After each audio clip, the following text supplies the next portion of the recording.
Why did Christopher Nolan, a director known for pushing technical boundaries, refuse to use digital ships and planes in Dunkirk? War movies have always aimed to put audiences right in the middle of chaos, to make them feel the roar of engines, the weight of history, and the sheer unpredictability of battle. But in today's Hollywood, where digital effects dominate almost everything, war films often rely heavily on CGI to recreate large-scale battles, fleets of ships, and squadrons of planes. This raises a crucial question. If CGI can make anything possible, CGI in war movies. CGI is everywhere in modern war movies. From the flaming battleships of Pearl Harbor to the digital dogfights in Midway, filmmakers have embraced computer-generated imagery as their go-to tool for recreating history. And why not? CGI is cheaper, safer, and far more flexible than hauling vintage planes out of museums or sinking real ships. Need 1,000 soldiers charging across a battlefield? Just copy-paste a few extras. Want to blow up a bridge? No need for dynamite, just animate it. For studios, it's a no-brainer. But here's the catch. While CGI can create jaw-dropping visuals, it often leaves audiences feeling empty. Think about it. When was the last time a CGI explosion made your heart race? Or a digital plane crash gave you that gut punch feeling of dread? There's a reason for that. CGI lacks weight. It lacks grit. It lacks the messy, unpredictable chaos of real life. And in war films, where the stakes are life and death, that missing rawness can turn what should be a visceral experience into something that feels more like a video game. Take Midway, 2019, for example. The film tried to recreate the iconic World War II naval battle with a flood of digital effects. Fighter planes zipped across the screen in perfectly choreographed loops. Explosions bloomed like fireworks, and ships sank in a symphony of pixels. But critics and audiences agreed. Something felt off. The planes looked too clean, the water too glossy, and the explosions too polite. It was like watching a polished reenactment, not a life-or-death struggle. Compare that to Saving Private Ryan, 1998, which used minimal CGI and instead relied on practical effects, real pyrotechnics, real Omaha beach sets, real actors coated in dirt and fake blood. Decades later, that film's opening battle scene still feels like a punch to the gut. Why? Because it's real.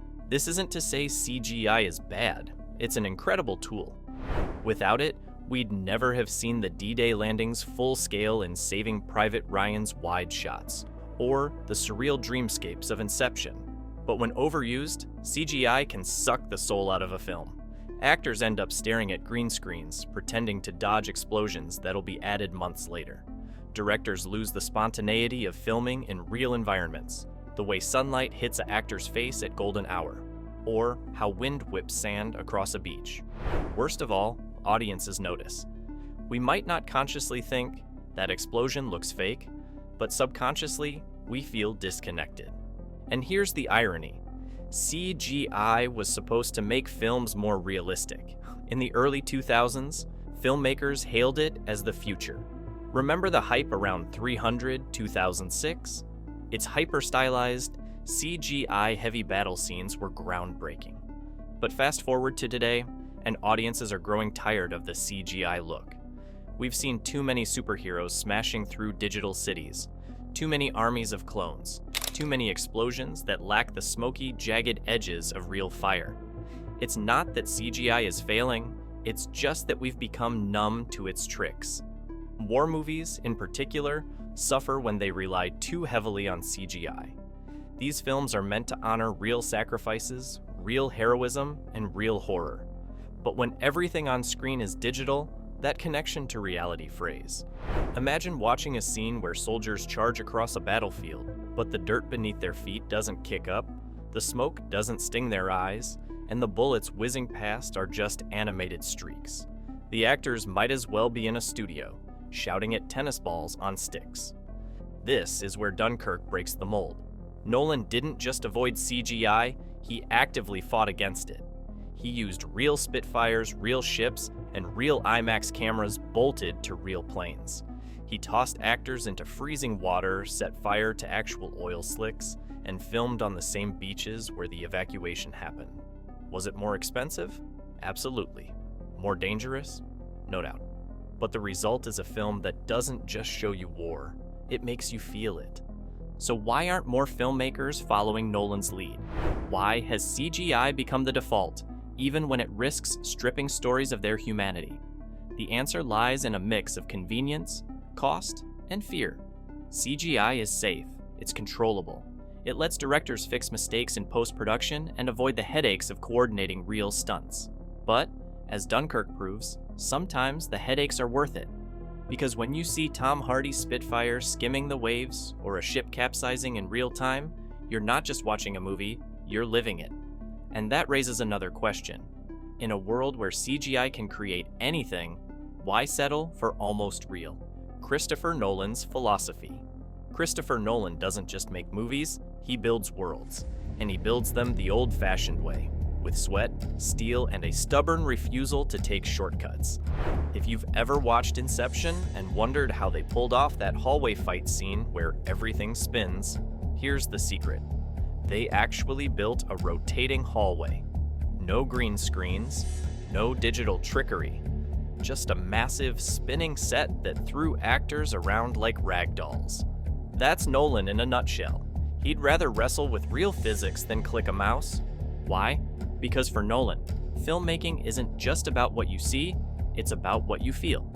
He believes that when actors touch real things, breathe real air, and react to real chaos, their performances carry a weight that CGI can't replicate. This philosophy isn't new for Nolan. In The Dark Knight, he flipped an 18-wheeler truck for real, because he wanted the audience to feel the crunch of metal and the gasp of disbelief. In Interstellar, he planted acres of real cornfields and built a spaceship cockpit that rattled and shook like the real deal. For him, practical effects aren't a gimmick. They're a lifeline to the audience's emotions. But Dunkirk took this obsession to a whole new level. Real planes, Spitfires, gimbals, and G-forces. Let's talk about the Spitfires. These iconic World War II fighter planes aren't just props in Dunkirk, they're characters.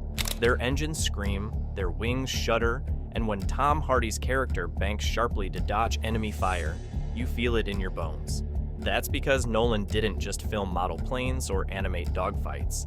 He used real Spitfires, the same ones that soared over Europe in the 1940s.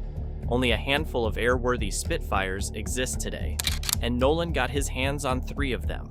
These weren't museum pieces. They were flown by stunt pilots who trained for months to pull off daring maneuvers.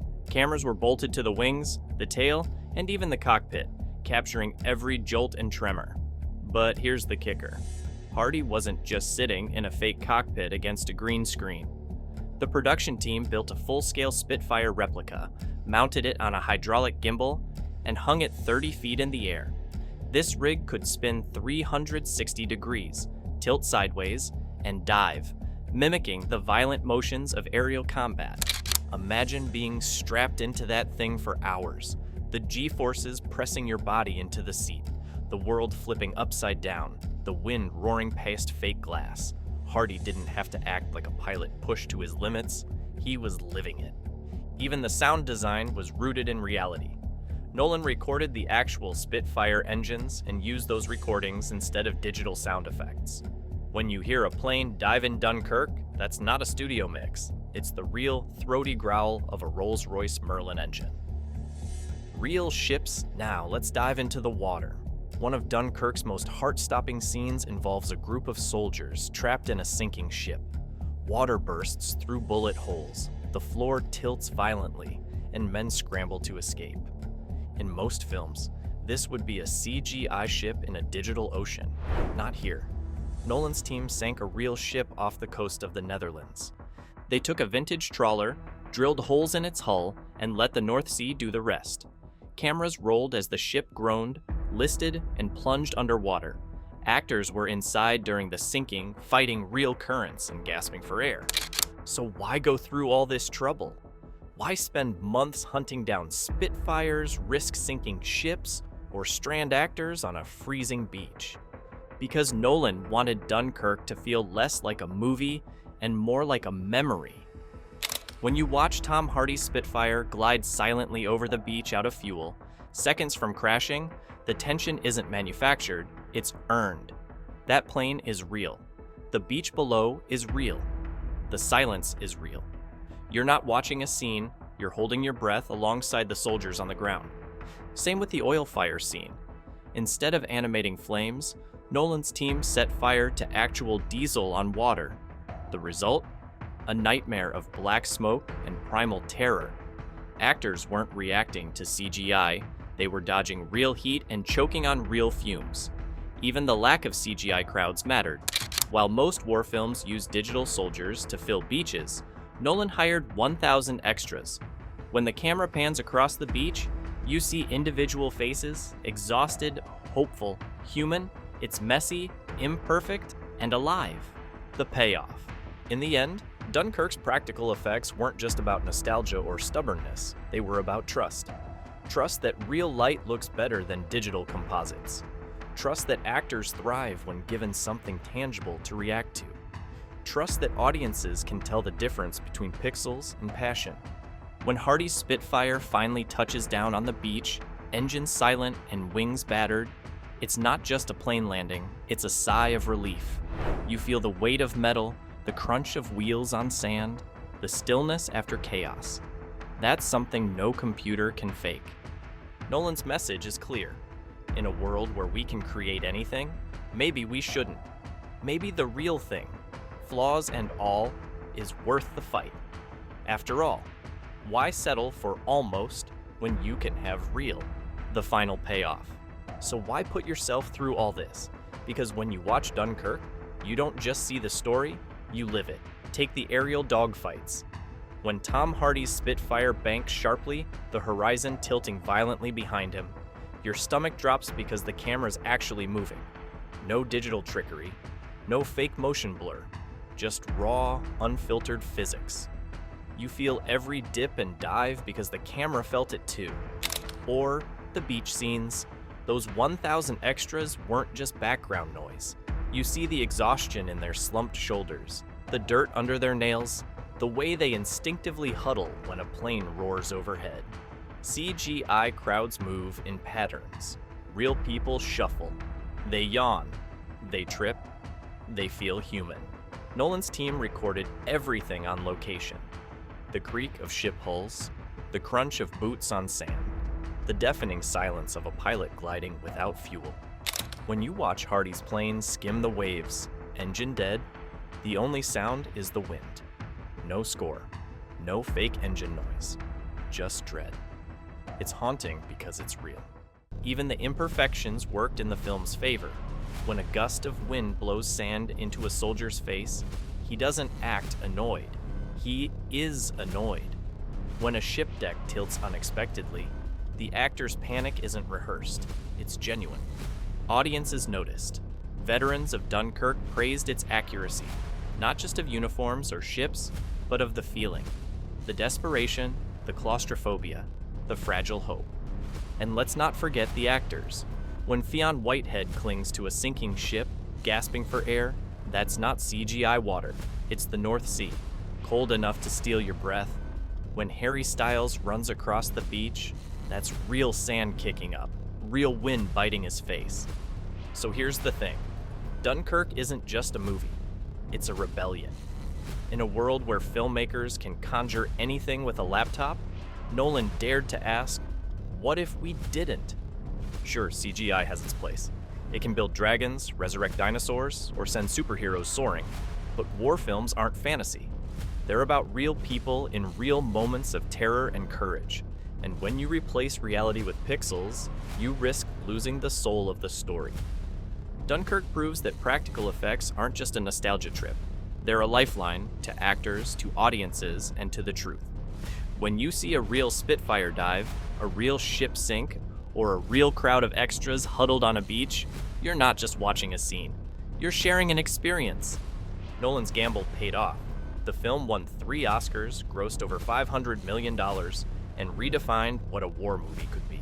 But more importantly, it reminded Hollywood that sometimes the old ways are better, that a gust of wind, a rusty bolt, or a shivering extra can do what a room full of computers can't: make us feel. So what do you think about this? Let us know in the comments section below, and make sure to like the video and subscribe to the channel.